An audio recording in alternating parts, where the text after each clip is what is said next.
The five-member Ghana Football Association, that's the GFA committee, will today meet government officials in a last-minute attempt to save the association from a total dissolution following the Tiger IPI documentary alleging serious corruption in Ghana football. The film by Anas Arimea Anas captures GFA President Kwesi Nyantakyi accepting money offered by undercover investigators. Now, Fifi Kumsin has more on what has transpired.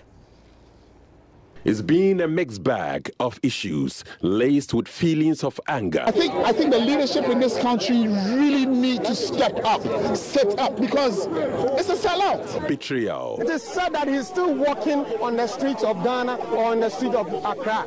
This cannot happen to the ordinary man on the street. And calls to action. I think a serious criminal investigation or forensic investigation must go into this.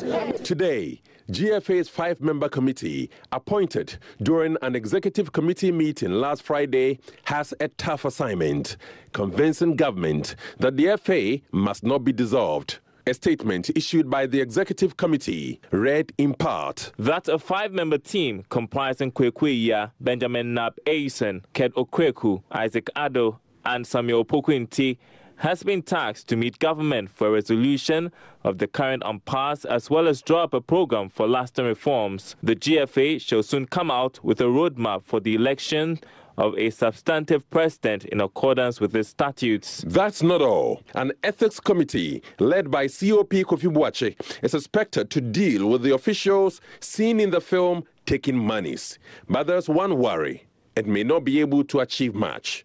Joy Sports' Gary Alsmith explains why. Despite his reputation as somebody who knows how to clean up corrupt places, they've never given him the political power to do so. And it's the reason why people still don't believe that even though he'll be in charge of this cleaning up process, he can do much. It's obvious Ghana's football is at a crossroads. Any action from the dissolution of the FA to the election of a new FA president will lead to a recycling of the same people around Ghana's football.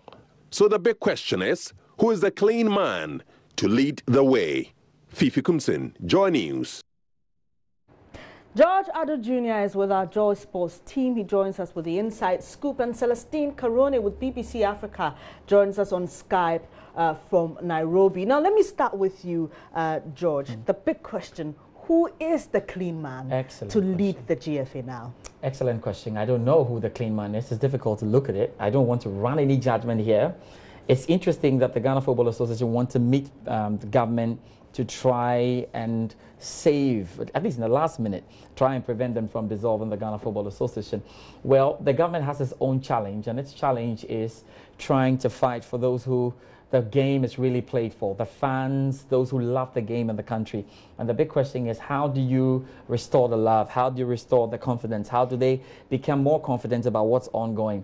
I have tried to look at the reactions from, loads of football fans.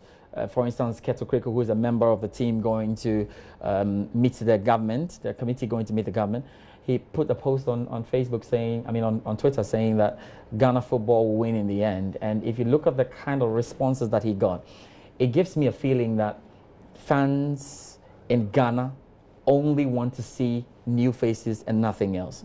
That somehow buys into government's agenda of wanting to dissolve it. So whereas the Ghana Football Association will want this to be done in tandem with them, in trying to approach this gradually, government also has its hands tied a bit around this dissolve issue because of what the fans want to see. I want us to be sure that the task here is, how can we convince you to go back to the stadium? That's basically it. And the fans are calling for dissolve, take it out. But there are issues really to deal with all of this, and it cannot go all that. Just a quick one in the Kwesi Nyantakyi has resigned from all his football positions, starting with his first CAF vice president. He's resigned on that position. WAFU has resigned. FIFA has resigned. So remember that he was banned 90 days provisionally, and now he has resigned from all footballing related activities right now, from himself and everything he's got to do. So that's what we are. We'll come back to talk more about what we should do in Ghana to clean up the system. But elsewhere in Kenya, members of the Association of Referees have accused Anas Arimea Anas of a sinister motive after he captured Kenyan FIFA referee Aden Mawar accepting a $600 cash gift. They maintained that at no point did Mr. Mawar demand money from the journalists. Now, they want Anas Arimea Anas to publish the full recording of his interaction with the referee. A statement issued by the association reads, quote, after taking an interview with the Ghanaian journalist, the journalist wanted to thank Mr. Mao for the interview, and that's when he offered him the alleged $600. Mr. Mao refused to take the money, claiming it was against the FIFA regulations, but the journalist insisted and asked Mr. Mao to use the money for any charity activity. Let's go to Nairobi now. Celestine Karoni, she's with BBC TV Africa Sports, and she joins us with reactions from Kenya. Hello, Celestine, thank you for joining us. First, tell us how football fans are reacting to this in Kenya. Well, as you can imagine, it is really a reaction like what we've seen across Africa, shock and disappointment. I mean, shock at the fact that $600 would be enough to actually cost a referee that is arguably Kenya's best referee a place in the World Cup. Because remember, he took that, when he took the monetary cash, then he resigned from FIFA when the story came out. He would have been an assistant referee at the World Cup this year. It would have been the first time to have a Kenyan actually playing such a refereeing role at the World Cup. So it was really shocking. A disappointment as well, and especially Kenyans here on social media were drawing parallels with really what's happening in the country. There's been a lot of talk of corruption within government, and there's a big case going on currently in the court of. So Kenyans really drew parallels with this, saying, "Look, guys, it's not just in government. Look, like across every area of society." All right. So Celestine, tell us prior to this expose or documentary by Anas, was there any talk about corruption in Kenya's football? Were there any, like we've seen here in Ghana, a lot of talk about it. Was there anything like that in Kenya? Well, the last case that comes to mind, if you want to talk corruption in Kenya, was back in 2013 when the Ethics and Anti-Corruption Commission accused the then president of the Football Federation of not disclosing how they're using funds, especially the ones given to them by FIFA and whatever other sources they get. And it was a drawn-out process, and the office then said, officials said, oh, no, we use our money as it should be. But we have not seen the scale that you are talking about. For Kenya, really, what we've had are accusations, and never really anything has come to the table and said, this is the money that was misappropriated. This is the money that that we have lost. But again, as usual, whenever there's a small, probably there's a fire somewhere. So there have been allegations, there have been accusations in the past, as far as corruption goes in football in Kenya.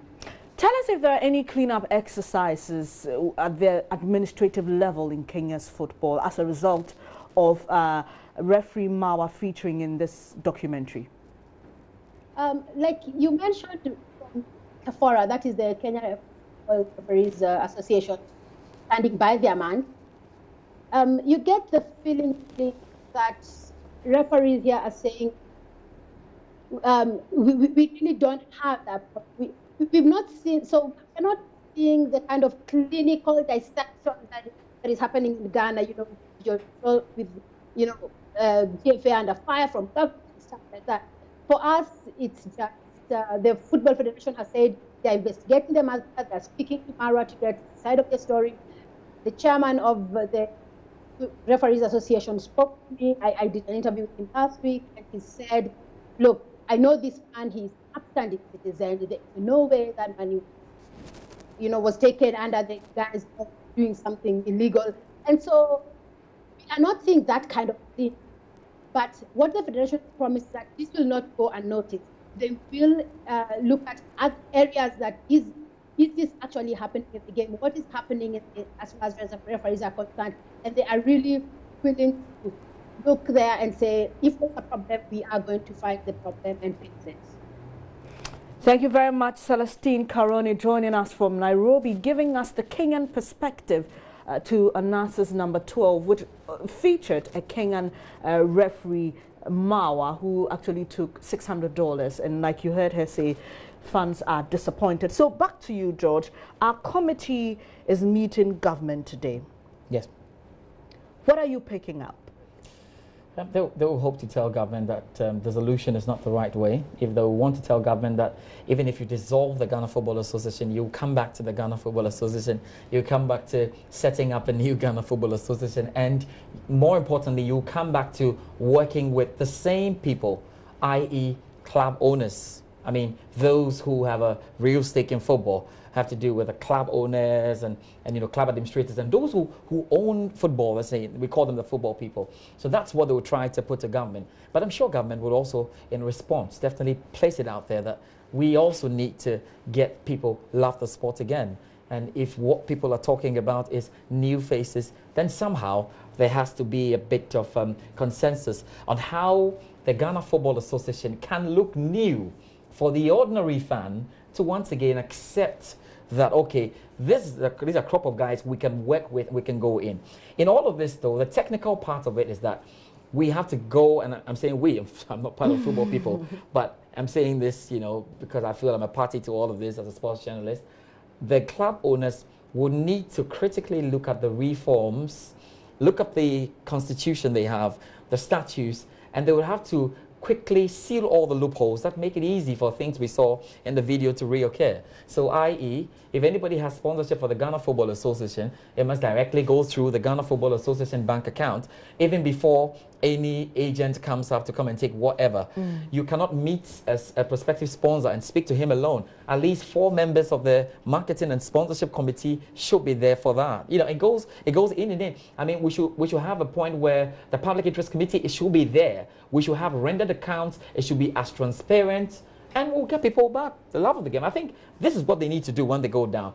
The Ghana Football Association president should not be too powerful like Kwesi Nyantakyi was. He should not have the power to appoint a vice president, not have the power to sack him. Sack him, of course, and have the power to appoint emergency committee members. The executive committee must decide and vote on who gets into the emergency committee. All the stakeholders will have to vote for a vice president. The PLB is a critical part. Maybe they can look at it. The PLB must move away from the Ghana Football Association and deal with its own matters autonomously, like we see the other FAs deal with. So these are, critical areas I think that will be very important to go All right, George. So the FIFA says is looking into these allegations, issued a 90-day ban. Yeah. Kwesi Nyantakyi has resigned. Yeah. Now, if FIFA finds him guilty of flouting any of their regulations, are there any sanctions or punishments despite his resignation? It's interesting because Anas's petition actually wants FIFA to ban him for life. And in all the cases that we've seen happen to other heads of federations, it starts with a 90-day provisional ban, and then when they go into detail, they come up and say you've been banned for life, not to get anywhere close football activities. I don't know how this would now look like because Kwesi Nyantakyi has resigned from all of this. I think it would not stop the process anyway, and FIFA will come up with what they want to tell us. An interesting part of all of this, though, is who then represents Ghana at the ongoing FIFA Congress. I mean, pictures we've had from the Congress indicates there's a space for Ghana. We've seen someone sitting there. So many names are coming up. We're not sure because we know the government had placed a ban, stopped everybody from going there. So that's another area to look at. And for me, the worry again is the posture the football people have to all of this. The posture that we want to have this happen, we want to run things our way, like the attempt to have had the MTN FA Cup games played on the weekend. I thought that was not too good and was not going to go down well with any Ghanaian. They will have to understand that winning the love is a critical point, and that's what everyone should be focused on, whatever it takes to be done. Thank you very much, George Adu Jr. Surely the conversation continues, the debates as well. This is News Desk. We'll bring you more.